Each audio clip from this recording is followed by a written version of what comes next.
was briefed properly on the subject.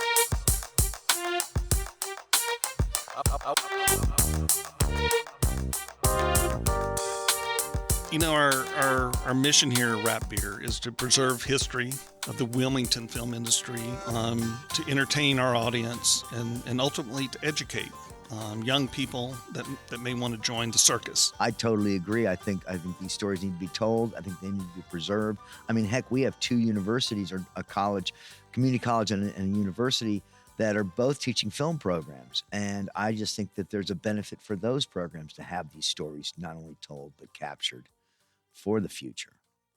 So it makes a lot of sense, because our Wilmington story actually begins in many ways in Shelby, North Carolina. Yes. And Earl Owensby.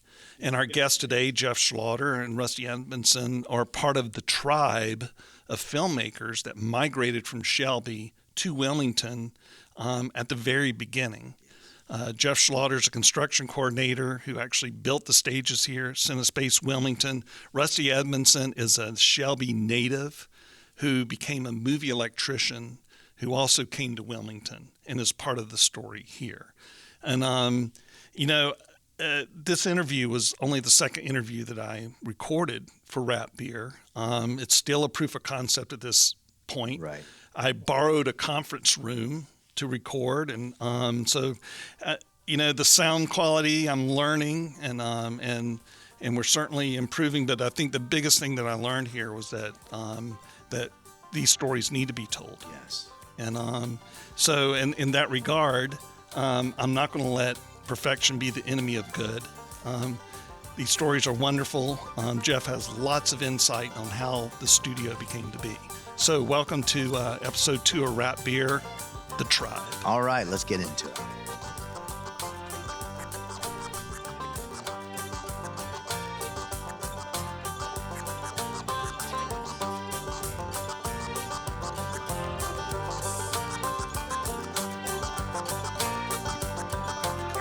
And let's think about Wilmington back in those days. I remember the intersection of Military Cutoff and Eastwood was 2-lane road with a stop sign. See, I don't remember that. I remember College Road was 2-lane. College Road was 2-lane. Market Street was 2-lane. But the big one is a stop sign on the way to Wrightsville Beach. 3 Shelby boys riding in Jim Tamaro's pickup truck. Myself, Tamaro, a guy named Mark Overton, run out of gas on College Road. It was still 2-lane. Right before Monkey Junction. Right. Guess who stops to give us a ride to the gas station? Was it me? Mr. Jeff Schlaughter. I remember that. That was so funny. I must have just left Dino's bar. Yeah, pretty much. Yeah, but, 4 knuckleheads that start out in Shelby. I always refer to you guys as the tribe. This nomadic crew that showed up, and they're very much a part of Wilmington and your own identities and sense of humor. Had Earl Owensby not done what he had done, we wouldn't be doing what we're doing here 40 years later. Give the guy some credit for sure. Oh, he deserves a lot of credit. Yeah. So it's January 24, 1982, Super Bowl 16, with the San Francisco 49ers beating the Cincinnati Bengals 26-21. The game is followed by an episode of 60 Minutes, which would become the highest rated episode of 60 Minutes to date. And it featured Earl Owensby, interviewed by Morley Safer. Really? How about that? January 24, 1982. Jeff Schlaughter, how did you end up in... You're from Buffalo, no? No, I'm from New Jersey. You're from New Jersey. Yeah, like everybody else. And how'd you end up in Shelby? I followed my soon-to-be wife. Oh, all right. I succumbed to social pressure and got married, and she had a sister that lived in between Boiling Springs and Cliffside. Her sister's husband's father ran the Gulf Station across from Gardner Webb College. Right? So I followed her and moved down there and started doing construction. Building houses. You ended up working with Earl Owensby. Well, it was kind of inadvertent. We got a call. I don't even remember the date, but I had a partner, Pete Link. Mm-hmm. Remember Pete Link? Oh yeah. And we got a call to, if I remember correctly, to go build a room. And it was, boys, give me a room. I don't even remember who told us. I think it was Mike Allen. 20 by 16 or something, a window, hardly any direction, and we did it Right. and left. And a few weeks later, we got another call. This time they wanted 2 rooms. And eventually, we ended up working at Earl's almost continually. Wow. He made like 35 movies or so in a dry county. Never lost a penny as well. That's what the Never story lost a was. penny. Never like always. You know, maybe. Man, I think, like I said, he brought the film industry to the Southeast, basically before Disney and Universal in Florida. Right. I think, that kind of opened everybody's eyes. So, Rusty Edmondson, native of Shelby, North Carolina. How'd you get in show business? Kind of by accident. I moved back to Shelby at 25 years old. I was living up on Lake Norman. And my buddy Greg Hull, that did special effects from Shelby, Oh, yeah. his mom worked at the local Employment Security Commission. So I thought I'd just stop in there and see. Asked about Greg. She said, he's working for Earl doing special effects. You should go by there. I did. And you mentioned Mike Allen earlier. His brother, Gerald Allen, was a head football coach at Shelby High School when I went to Shelby. I've known him since I was a kid. And I'd done some cable TV work at Mike's house years and years earlier, right? So we got to talking, and never been on a movie set before in my life. Had no idea what I was doing anyway. So Mike said, well, it's about lunchtime. We're going to lunch. Why don't you come back after lunch? So 2 o'clock in the afternoon, damn near 40 years ago, I stepped on a movie set for the first time, thanks to Mike Allen, honesty, and Earl Owensby in Shelby. Did you land as an electrician? Or what? We were griptricians. We kind of did Griptricians. it all back You in did the it all. day. Yeah. You light, you flag, you bag, you do the whole thing. Dolly. I tried to stay away from dollies and track. But yeah, we basically, it was such a small operation. Everybody kind of pitched in every department. Right. If I remember correctly, and I really wasn't involved with a lot of the filming, but if I remember correctly, everybody met in this feeding area. Yeah. I remember they had all these cement tables, and everybody would go in there, and there was no call sheet. They would talk about what they were going to do during the day, Oh, wow. and that was it, and off they went. Mm-hmm. Well, that's the thing with Earl. He would, if there's a reshoot or need a pickup or something, he'd take you off a ladder and send you to wardrobe. My very first job, I got killed by a baboon. Yeah, the masked man and the unmasking idol it was called. And yeah, I was a bad ninja. You can tell it's me by my schnoz and my eyes. I had a ninja mask. I'm walking through the woods and the monkey throws a damn ninja star. It hits me in the head and I take a fall. And I get back on the ladder and go to work. I have a one of Earl's brochures. I mean, it's really hokey. It's really funny. So his generator truck was just, remember that generator truck? And a whole piece of shit. Never start. We called it the babysitter because you come in like hungover or doing night something. You get had a 500 or 750 watt generator on this 3-ton truck basically, and the vibration of that generator would put you to sleep. We called it the babysitter because everybody said, hungover, go hang out the babysitter. He showed his fleet. There's pictures of his fleet, and there's his airplane. I got that. There's a poster. It's like an aerial view of his property.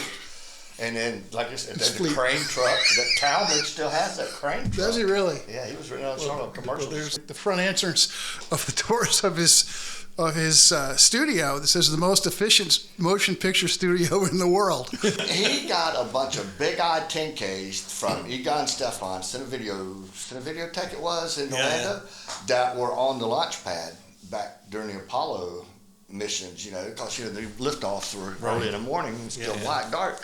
And they were just face up all around the launch pad, shooting straight up, and that was their lighting. And Earl bought like a dozen of these big-eyed 10Ks from Egon back in the day. It had asbestos-coated cables and stuff.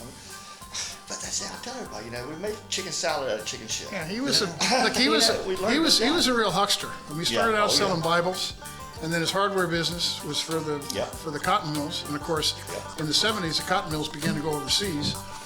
And that's when he expanded into movie making.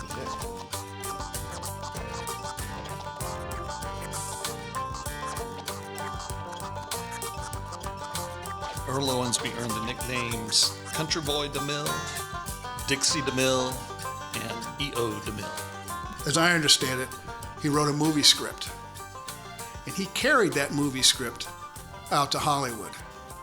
And apparently, he never got anywhere with it. Right. I don't want to say people laughed at him, but that's what I heard, that he didn't get a very good response to it. And he came back and said, I don't need you guys. I'm just going to go ahead and make this movie myself. I heard he saw Walking Tall, Yeah. which was shot in Tennessee Yep. Yep. for $1.3 million, and it made $40 million. And Earl said, that's the kind of movie I want to make. And Frank Challenge was born. That was it. And the yellow Pantera, Ford Pantera, he drove those for years. Yeah, that was the picture car, that's a good guy. Right. Yeah, that was your walking tall kind of guy, wasn't he? First job that I did there was Death Driver, which was 1978, I think, is when we did it. We did Date with an Angel here in Wilmington. Craig Stearns was the production designer. He invited me out to Hollywood to work on the remake of The Blob. So I drove my 1970 Ford F-100 out to Hollywood, did my Hollywood movie. And while I was there, Craig recommended me for a job that was going to shoot in South Carolina. So I had my first interview on the Fox studio lot, walked in there. That's a whole nother story, but I got hired to work on The Abyss in California. Big deal. That's a big deal. Freaking deal. Not only that, I was able to hire my crew. They said, what do you want? I said, I want my crew, this, that, and the other. Done. Signed on the dotted line. So I packed up my truck, drove across country, got home, shuffled my suitcase, drove out to Gaffney, go down the long winding road to the nuclear power plant, sitting at the guard gate as Earl Owensby with his little wiener dog. And I think he was driving a station wagon, like a big old land yacht station wagon. So I come up in my beat up, I don't know if you all remember that green pickup truck, half the driver's side was all kind of crushed in, and I drove up. And I'm literally the first person there. And I said, well, I'm here to work on The Abyss. He goes, well, they're not here yet, son. I said, no, I'm here. I'm here. I think the last thing he was expecting, was a kid from North Carolina to pull in. And have one name, Charlie Skouras, the production manager. And Earl says, yeah, he's back in the back. Go on and see him. And I went to work. Yeah. And so Dina De Laurentiis and Frank Capra come to North Carolina. They went to Shelby. That's where they started. Dino and Frank and Vic Simpson showed up in Shelby to do Firestarter. Vic and I got together. We talked about it. I was going to be Vic's assistant. I think they stayed there, and I think Martha was there too. Right. They lasted 2 days, and then they were gone. And then a few days later, I got a call from Vic, said, come on to Wilmington. I drove to Wilmington on the 4th of July of 1983. Right. And when I crossed the bridge coming into town, it took me a long time to find a Hilton. I didn't realize it was right on the water, but I had one name in my pocket to hire, which was Danny Kaiser. I'll be darned. Yep, one name. Oh, wow. One of the gods. When did you move down here, Rusty? Early 84. I had some friends that had been back and forth, a couple different jobs. So I just, young and dumb, made the move, in a blue Volkswagen with pretty much everything I had. Got a little one bedroom. And started from scratch, basically, over here. If I can back up a little bit. Yeah. I don't remember exactly the dates, but there were 2 films that came down to work out of Earl's studio. One was called Reuben, Right. with the production designer Peter Larkin. And another one was called A Breed Apart, which they did up at Lake Lure. They brought all of these people in from Los Angeles and New York, and as it turns out, the painter was from New York. At that point, we had done a couple of things with Earl, and I asked him, tell me how this business works. We don't know, because it's not it's different than the way you're doing it. And he explained it to me. He explained how you charge, union-wise, and you kind of set a path for me that I can understand how it worked. Wow. For when we started Firestarter, which was shortly after that.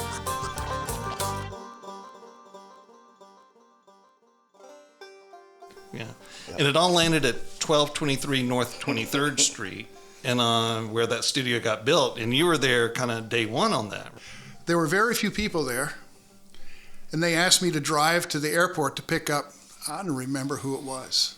Seems like it was somebody in locations, or I don't even remember. Right. But on the way to the airport, I passed this building that had a for lease sign. Ooh. Right? And I drove in, and the building was empty. There was a big shed roof. There was plenty of room in the back. And when I got back from the airport, I mentioned it to the location manager, which is a woman from Seattle. I want to say her name was Pat Waters. I mentioned to her, there's a facility that may work for us. And they made a deal with the realtor. The realtor happened to be the brother of the guy that owned A to Z Rental. Right. Davis. Peter Davis was the man's name that owned A to Z Rental, but it was his brother that was the realtor. Gotcha. So here we are 40 years later, and that property has just been sold to Cinespace. Mm-hmm. Yeah. Yep. Did we ever hear how much? That'd be great to hear, wouldn't it? Really. I would love to know. I think Screen Gems paid $31 million for it. Wow. Correct me. Maybe wrong. Fact check. Was that not the old New Hanover County landfill, that property, and it was couldn't be developed for No.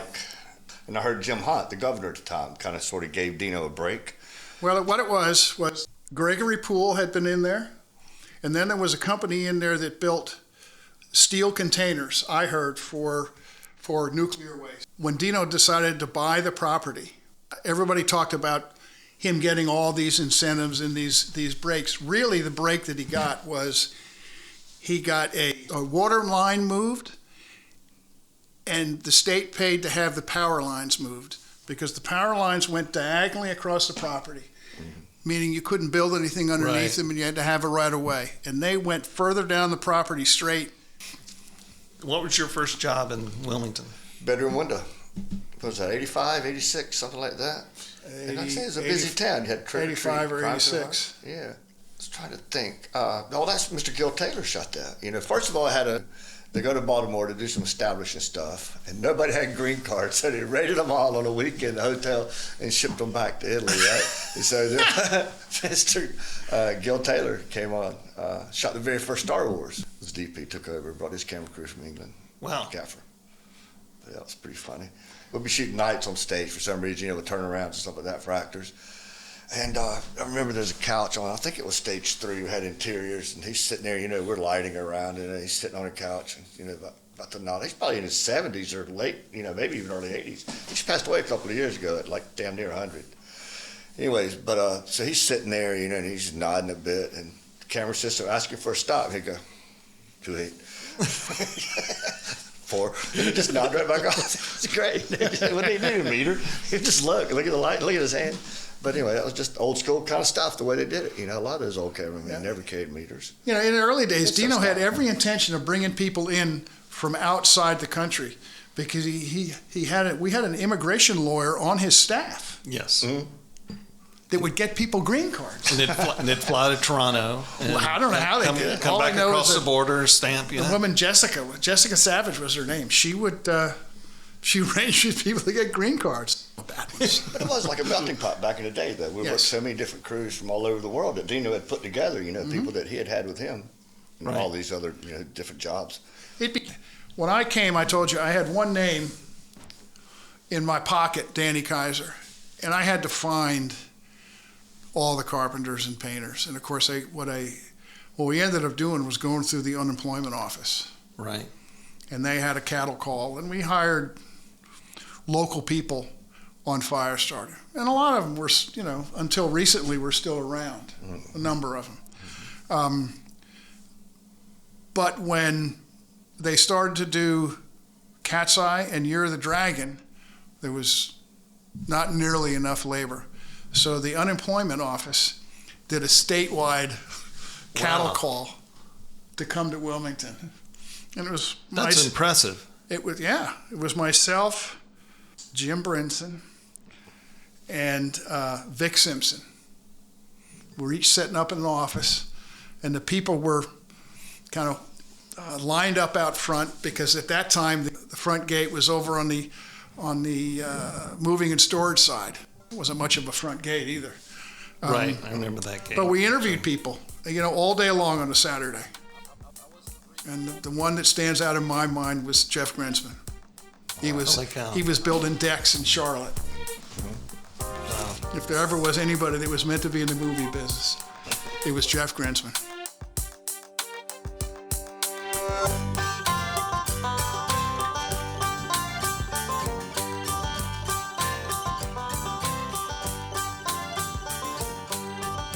Once we finished Firestarter and Dino decided that he was going to build a facility, I was ready to go home after Firestarter. They had put a trailer in the where the front parking lot is now, in front of the building. And Martha was the accountant. I was collecting my per diem from Martha at the beginning of the movie, and at the end of the movie, she was out in the trailer. And I got a call to go out there and meet with her. And she said, "We've decided that we're going to build a studio here, and we want you to move here." And they said that they would pay for me to move here. I had to think about it and certainly talk to my wife.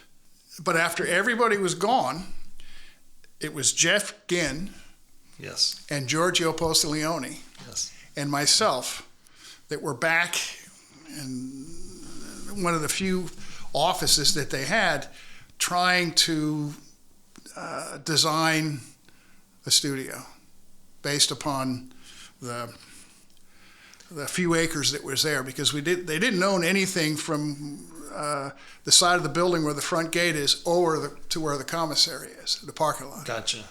That was Over to another lot. Smith Creek Boulevard. That belonged to somebody else. Right.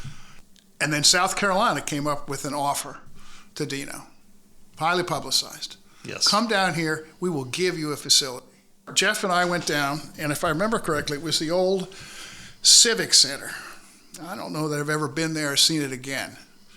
And we measured up the inside of the building, and there was a few buildings on the outside, and Martha and Dino at some point showed up, and the film commissioner, or maybe even the mayor, I don't know, walked them through the property. And I remember, of course, it was Dino walking out front, everybody else was behind him. And he said, "Well, what if I need some more room?" And directly next door to this place was a Catholic school. And the film commissioner, whose name I forget, said, "Well, we'll just give you the school too." And Dino turned to her and said, "Well, where will the children go?" Wow. I've never forgotten that. That was the first words out of his mouth. Of course, he had no intention of going to South Carolina. He used that to parlay his deal with the state to remain in Wilmington. Of North Carolina. Yes. Right. So anyway, we stayed around in this office until my wife called me and said, "You need to come home. What are you doing?" I said, "Well, we're not really doing it. You need to come home to Shelby." And I had been there since July. I'd gone home a time or two, and she had been back and forth a time or two. So I went to Giorgio and I said, "Giorgio, look, I'm getting some pressure from home. I need to go home. And when you guys get this, this gels a little bit and I can be of some assistance, call me and I'll come back." I went home, and I was home for 3 days. And of course, my wife and I are talking about where we're going to move and where will the kids go to school. And, Giorgio phones me up and says, the first words out of it, he doesn't even say hello. He says, "Where are you?" I go, "Giorgio, I'm at home. I told you that, my wife insisted that I come home." He said, "You must come back." I said, "Well, are you ready for it?" He said, "You must come back." I said, "Giorgio, I can't come back right now." He says, "You are fired." Boom, goes the phone. So I tell my wife, it's, "Well, easy come, easy go." That's the end of that. Right. Well, apparently the next day or 2 days later, he called again and said, "Mr. Dino says that you can come back when you're ready." Mr. Dino. Mr. Dino. And I don't remember how soon I went back after that, but we moved. The moving van arrived at my house on January 1st or 2nd of 1984.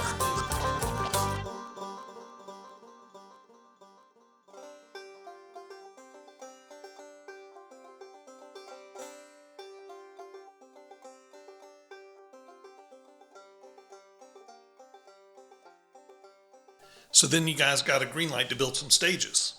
Well, what happened? We had part of my job was to go talk to builders and invite builders in and talk to them about Right. costs, and I had to meet with the Wilmington Planning Commission, which was very loose, not like it is today. Right. And of course, they wanted a master plan. So well, here's what I got right here. It's going to be 4 buildings, and we're going to rehab the building inside. And we had talked, I think we had settled on, I'm not sure who we had settled on. We talked to Middle Building, Sanco, and one day the fat man walks in, Nello Filippini, Nello, yeah. and he starts speaking Italian to Giorgio. Done. That's it. He got the job and built all the other stages there at the studio. Including a mill shop that you ran for a while. When he hired me, I told him that I'd be happy to build his stages and manage that for him, but that I really still wanted to do film. But of course, I couldn't rent any tools because he had the tools. And what it was, It was his equipment. Yeah. of course, initially, it was his house with his films. And he found another way to make money off of his films, basically. Because I'm sure that he had a way for the studio to take that money and would go into his pocket. And it was a way to make money off of his films. Right, 10% off of everything. Well, it was the material was 10%. He charged 15% on labor. It was a pain in the neck. People hated it. Right. The art departments that I dealt with, they hated it. They thought we were, they accused me of using material from one job to their job to support another, all of which was not true. But Right. Well, it was just to deal with the corking fee. Anytime any production came from out of town, brought their own gear, they had to pay a certain percentage to Dino. And pretty much all the shows done on the lot at the time, all the equipment came from him. I mean, we had old instruments, lighting instruments from Italy that Mo Richardson, Italia, and stuff like that. Kind of cool, kind of neat. I mean, that's history right there, that big kind old of stuff. Dinos. The Dino light, That's right, actually, it was his light. was built in Mexico That's for right, Doom. for him. And, we used those for years. I remember when we did Date with an Angel, line stage 4 with those Dinos up top Yep. for the redwood forest, and when we turned them on, the tree sap was boiling up in the trees. Blistering hot. Hey, listen, Back in the day, you remember the old lightning machines we had for that job? It's the first time I'd ever seen them. The old arc rods they would take and slash them out of 45 Yep. and had like 7 sticker flickers because it's 7 carbon rods. And like a big scissor machine in a reflective box. And we had Jock Brandis' old 1800 amp generator out in the lot, right? We had cable running through, and it was all figure-eighted for the resistance. And that generator, every time you hit one of those machines, that generator would bounce all around. Like, it's hilarious, but that's the way back in the day it was the lightning strikes. There's no electronics to it. It was just manual. Stand back. Electrons. We don't know what's going to happen. We're going to hit it. one of the great things about what happened in Wilmington, and right from the very beginning, when we did Firestarter, of course, Frank Capra Jr., right? The part that George C. Scott played, George C. Scott of Wilmington, come on, think about it, Yes. was supposed to be Glenn Ford, and Glenn Ford back then. I mean, these were old timers. And there was a sketch artist who came in on Firestarter, a guy by the name of Harold Michelson, who worked on his first film in 1959. And there's actually a documentary about Harold Michelson and his wife. His wife ran a film library, and Harold Michelson, like I say, was this guy steeped in the business. And it was the people that came to Wilmington through Dino, Ken Adam, Yes. Michael Stringer, these people from, Yes. that have been in the industry that have done all these huge projects that were right there in this little podunk town in Wilmington. Yeah. It was remarkable. And any of us that were here in the very beginning, we were so lucky Right. to be able to be involved in that, because we had the freedom, as you said, to set our own course, because we could create our own bastardized version of how we do things within reason. And yet there were all these people that were steeped in tradition, and it was just a wonderful time. It was a good time, no doubt.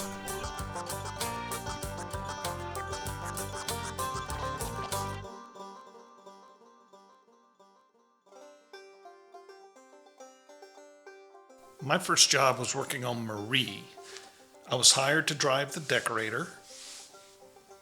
Her name was Maria. She was Philippine, and she had worked on Apocalypse Now. Boy, she had some stories to tell. But nonetheless, she didn't last long.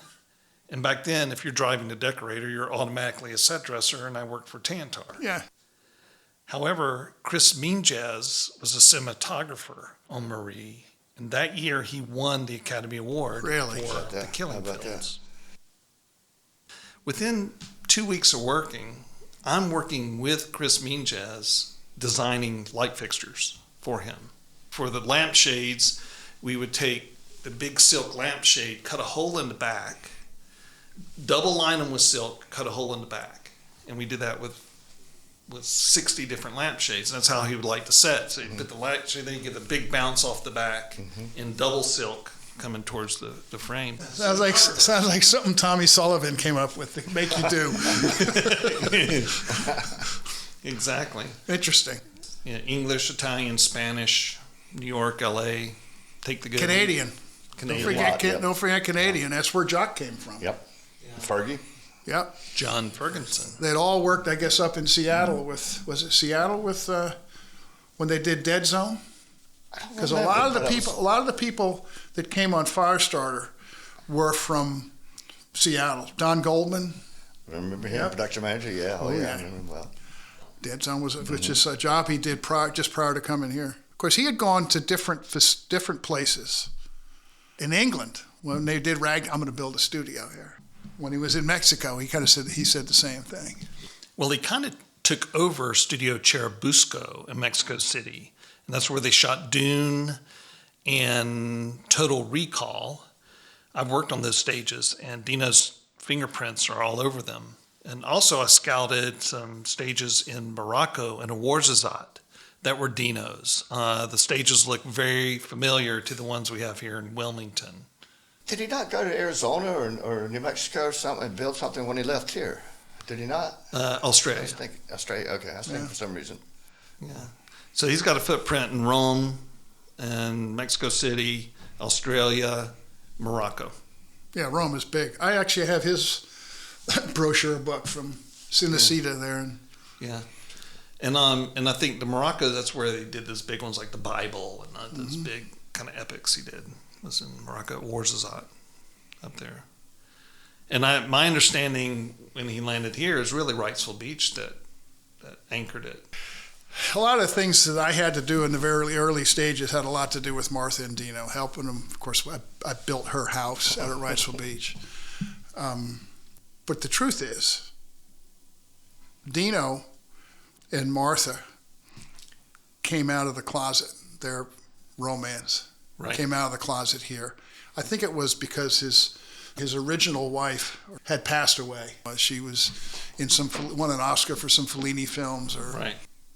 So he was very much in love with Martha. He used to have jewelers come in with trays of jewels and have her pick something out. Wow. I mean, but he asked her, Martha, if I could do anything for you, what would you like me to do for you? She said, I would love to run a studio. Boom. That was Wow. it. As far as I know, that's why they're here. Wow. You know, Martha and I, we stayed friends a long time, and we'd kind of keep in touch. Finally, after Dino passed away, I'm working in LA. It's been about a year since he passed away, and I called her up and said, Martha, look, I got to pay my respects. You and Dino changed my life. They still had the bungalow at Universal Studio at the time, and she says, yeah, come on by. And by the way, park in Dino's spot. He's not using it.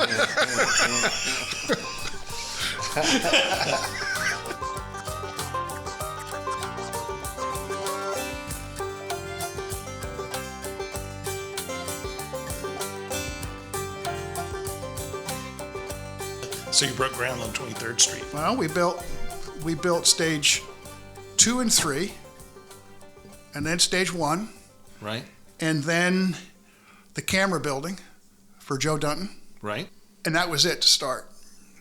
Sometime later, Raffaella and David Lynch showed up with Dino after they had finished Dune in Mexico.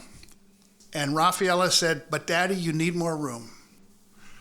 And then Dino turned to, it wasn't to me, I don't know who he turned to, and said, "We want to buy that over there," which was the other property that went over to Smith Creek Boulevard. With that building on it, I think, too. There was no building. There was no building, so the commissary was built. Nothing there. Do you guys remember the commissary those first days when we would go drinking there after work? Mm-hmm. Or during lunch. Or during lunch. One of the British camera guys. That bar at night, it was like the Star Wars bar. And there are literally guys that worked on Star Wars in the bar. Crazy evenings there. You know, you work all day and then go back and give your money back to Dino at night. That's right. After a while, once the commissary was built, he closed up his DDL food show in New York City and moved all of that product down there, all them cakes and Italian recipes before anybody else had gourmet shops. He had one. He had one in Wilmington. Yeah, brought it to Wilmington.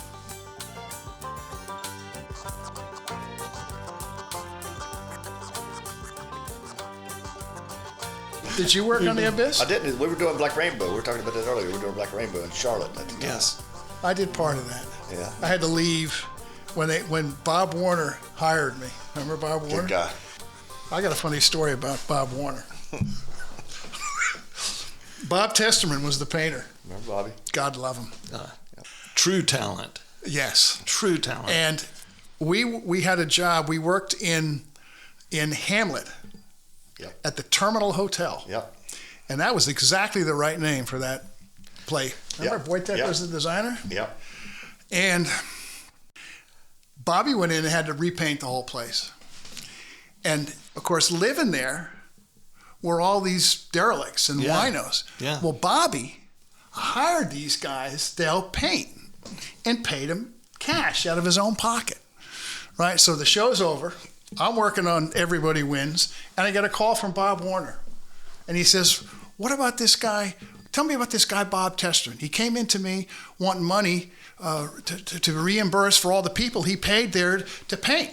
I said, "Yeah." I said, I'm sure he did it. I don't know that I was aware of it at that point, but I'm sure he did, because that's exactly the kind of thing that Bobby would do, because they were his kind of people. Yeah. Right? And of course, Bob Warner was just beside himself. He didn't know what to do. He said, "I can't pay him." I said, "Well, you know, he did pay him to get the job done." Yeah, such a great. And he's not dishonest. Yeah, that's for sure. Well, I was just going to say, that was Jerry Fisher shot that, and Jerry Fisher shot the Exodus. We did it as well. But yeah, Old English DP, great, been around forever. Was in the Bridge Over the River Kwai as a camera assistant. Yeah. But yeah, but Old English DP, Jerry Fisher, great. Great man. I remember we owned, I think it's Date with an Angel or something, we handed Bobby Testerman an unfinished dresser, unfinished wood, little 3-door dresser. We needed pink marble, you know, in 3 hours. 3 hours later, it was not only beautiful pink marble, it was dry to the touch. Now that's lacquer for you, I'm afraid. He came here on Cat's Eye. Ward Welton was the painter, was the head painter. And we needed to grain. We made all this oversized furniture for this creature. Right. And we needed somebody to grain it. He says, "I got just the guy." And he brought Bobby in. And of course, we never brought Ward back, but we brought Bobby back, and he ended up living here. I got a million stories about Bobby. We'd go on location. The one time we were in Mississippi. Right. Bobby drives in. A little later on, we're at the hotel, and he has all these papers on one of the beds. And I go, "Bobby, what's all that?" He says, "Well, it's my taxes." I said, "Bobby, the taxes were due months ago." He says, "I always turn them in a year late." I go, "Well, why would you do that? You always get money back." He says, "Because when I die, I'll be one up on them." I learned from him the best way to age things is just tie it to the back of the 5-ton and drive it around to drag it to the set. I gave him a bunch of saddles or something to age one time, and next thing you know, he's just tied them to the back of his Jeep or what are you driving? Like, he had a Jeep. Yeah, he drove a Jeep. He had a red Jeep. And he's driving around the lot with them. He had to age a car, and he was driving the car into the cement loading ramp that we built for the studio. Come crashing into the corner. You had to do it. Well, I made a lot of money on that backlot, turning the lot from New York to New Orleans, back to New York, back to New Orleans. That was a big draw for Wilmington. Yeah. Was that backlot? A lot of people came. And that brought the work out of New York, yeah. And at the time, too, Stage 4 had the world's largest blue screen. Remember that? That was World's largest that was backlit blue screen. Stage 4 was one of the big selling factors. Yep. Dino banked on the blue screen technology. When I decided I was this is it, I'm going to be in the business, I was working on Marie, and had gone to Nashville, worked at the Capitol and the state buildings in Nashville, came back, and they were building those interiors here on stage 3. Stage 4 wasn't there yet. Mm-hmm. While this is all going on, that backlot had been going up, right? And I remember it was a November evening, and one electrician's on stage 3 with me said, "Come on, John, we got to go down. They're gonna shoot their big scene." And so we put down our tools and we walked down, and no stage 4 anything, walked down, and there's that kind of beautiful winter sunset where the trees are silhouetted and it's sort of this pink sky, and then from the backlot is this kind of pink glow. The trucks around the lot are empty. There's no one to be found. It's like crickets. And walking through there, and within 5 steps, I stepped from basically the swamp of North Carolina into Chinese New Year's Eve dragon procession with Michael Cimino on the bullhorn. Boom, 1,500 pounds of fireworks and 500 neon signs, 800 Chinese extras. That's it. I'm in. I'm staying. Crowd. We just walked right in. We're right in the middle of the scene. We're part of the crowd, and we go back and go to work and be about an hour and a half reset, and we go down and do it again, and go down and do it again. We saw them do 5 takes of that. That was a big set. It was a big deal. I mean, the special effects coordinator, Jeff Jarvis, gave me a case of firecrackers. I don't know, 1.5 or 2-inch firecrackers, but there were rolls this those big. Big rolls, yes. Yeah. I had the most fun with it. In the double twist. And they would just go off and non-stop. They would go off for, a minute or two. It was amazing. Yeah. Just amazing.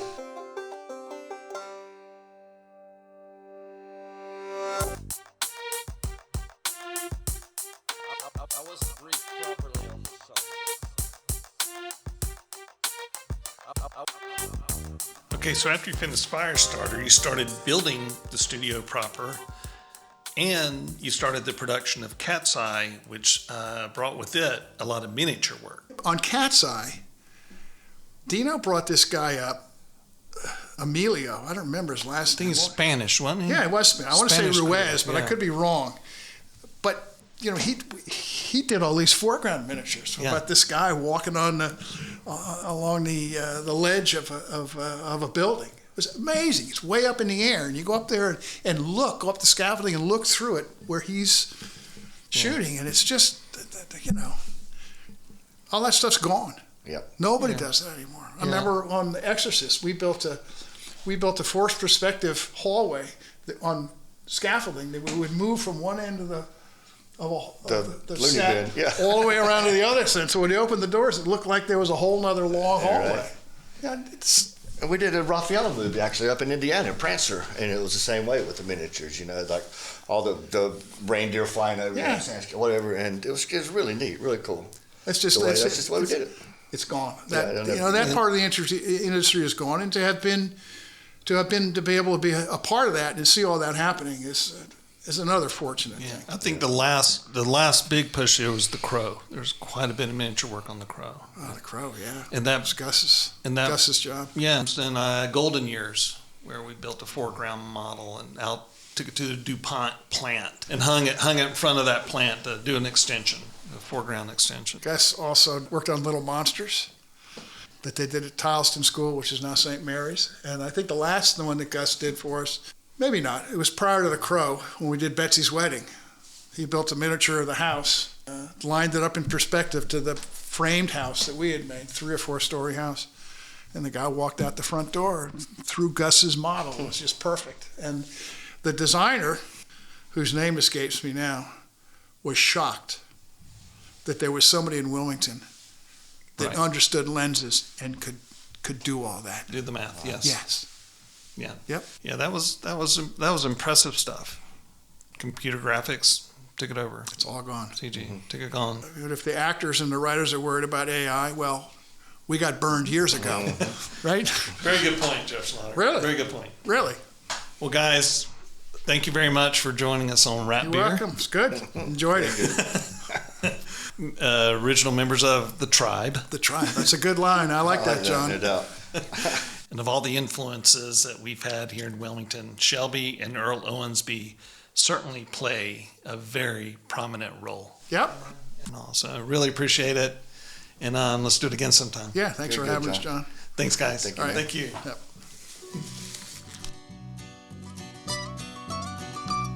Well, people, I have to say, it's a long, long way from the Carolina hills to Hollywood. So a story I will tell about a poor boy who did well. He was chasing down a dream like a poor boy should. He's gonna be a star on the movie screen. Gonna be a face everybody's seen. Going all the way, no in between. When a country boy is chasing down a dream. When a country boy is chasing down a dream. He made a lot of money with nothing but sweat and brains. Then he bought a movie camera and away we go. As the money kept rolling in, he bought movie lights and film. Where a pasture used to be, there's a studio. Where did you find that song? Who is that? It's a band called Mama Said from Shelby, I'm sure. It's recorded up at Gardner Webb College. Isn't that amazing? I don't know about you, but this country boy is still chasing down his dream. No, that's what I really think I enjoy about that song is, there's a lot of truth in there, especially about being a filmmaker, and just how the drive just doesn't die. So that's an introduction to the tribe, Jeff Slaughter and Rusty Edmondson. I think that was just a great interview on so many levels. Now, we got the next episode already coming up, and that is Episode 3, where we go way behind the scenes on Blue Velvet. Oh, David Lynch. David Lynch, and we get some good storytelling done by John Bankson, who was Dennis Hopper's driver, and Vernon Harrell, prop man, who had a front row seat on that production. Who actually is also my cousin. Wilmington's just one big family. Yes, it is. Yes. All right, rapbeer.com, where more stories are being told about storytelling. Thanks, everybody, for listening today. And remember, be kind. Gonna be a face everybody's seen. Going all the way, no in between. When a country boy is chasing down a dream. When a country boy is chasing